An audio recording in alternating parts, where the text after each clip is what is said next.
Good morning po sa inyong lahat.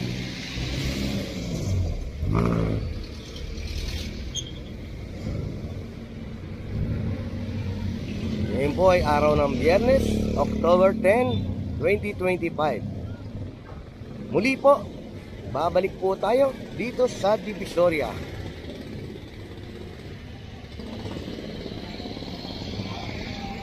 Upang magulat po tayo kung ano po ang kasalukuyang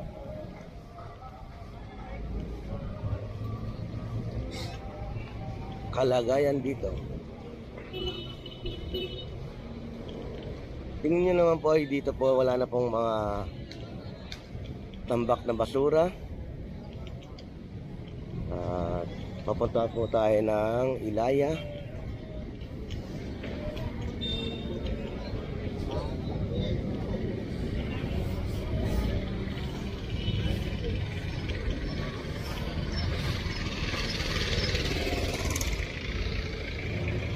Sa lukuhin naman po hinahakot na po ng Lenel ang tambak na basura.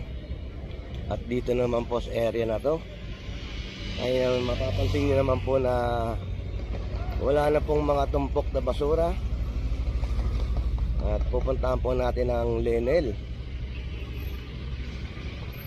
Katuwang naman po sa paglilinis dito ay ang DPS sweeper.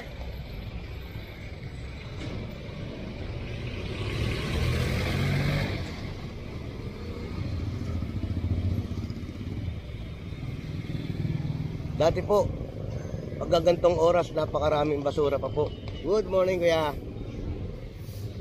Ngayon po ay halos wala na po.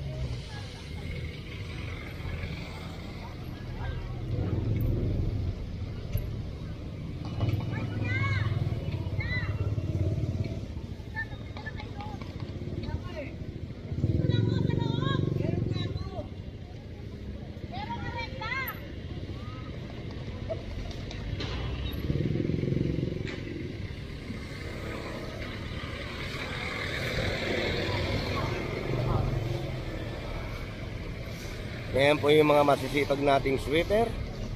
Winawalisan na lang po yung mga mismis na basura. At dito naman po kasalukuyan pong inahakot na ng Lenel ang mga tumpok na basura. Ayan po, andito po sila sa kanto ng Ilaya sa kahabaan po ng Divisoria.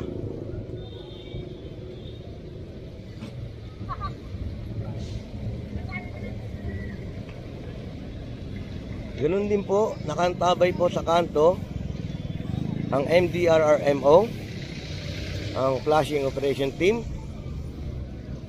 na hinihintay po nila mahakot, maubos ang mga tumpok na basura. At pagkatapos naman po nun, ay sisimulan na pong i-flushing ang kahabaan po ng Divisoria.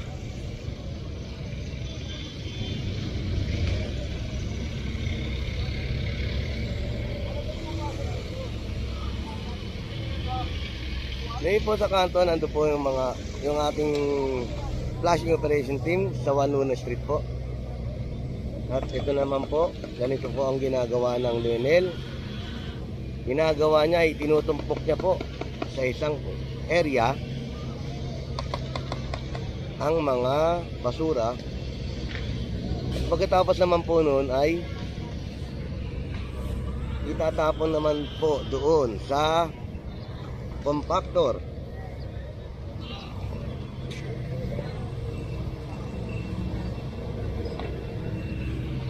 Ganyan po ginagawa ng Lenel.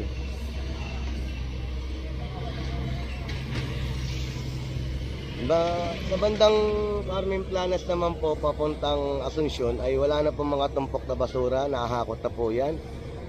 At ito na lang po ang natitira rito. Dito na lang po sa kalagitnaan ng 1 Luna Street at Ilaya.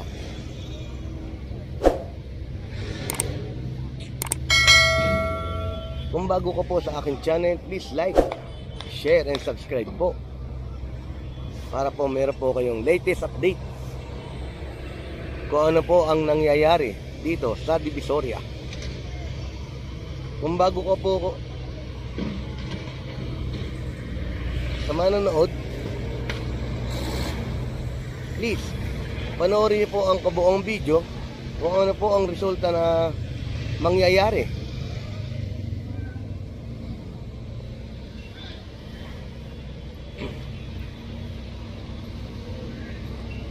Dito po sa Divisoria, ganyan po ginagawa ng Donel.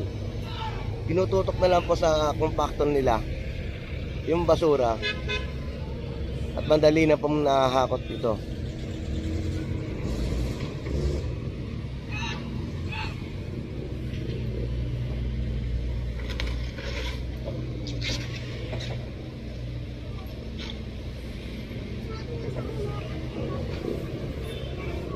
Shoutout po sa aking mga subscriber. Salamat po sa iyong suporta.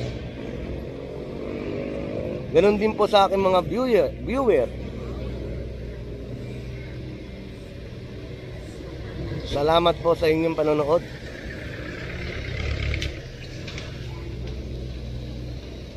Ito na lang po ang natitirang basura rito.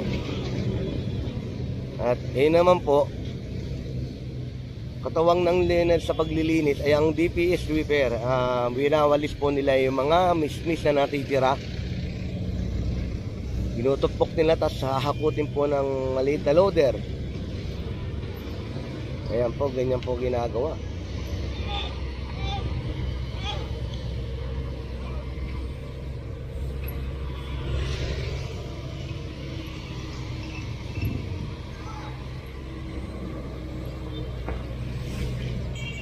Ganyan po, ayan po.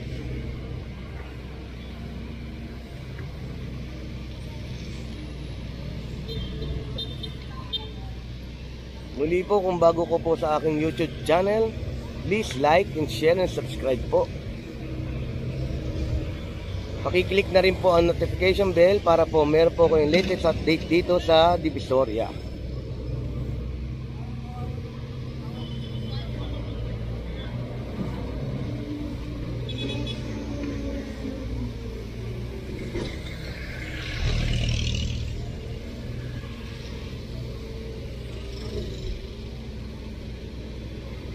Punta tayo sa Carmen Planas kung mayroon pa po tumpok na basura. Sa tingin ko naman po ay wala na po.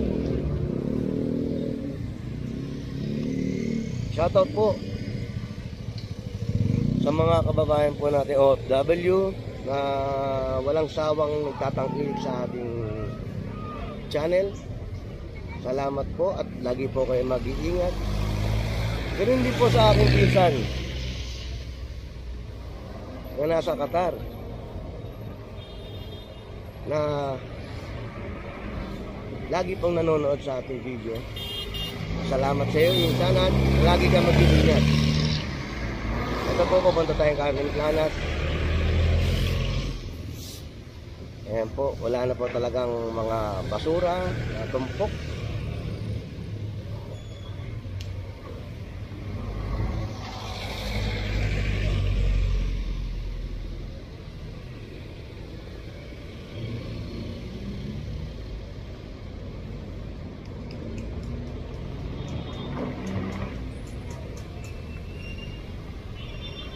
Muli po, maraming salamat sa pagtangkilik. Lagi po kayo mag-iingat.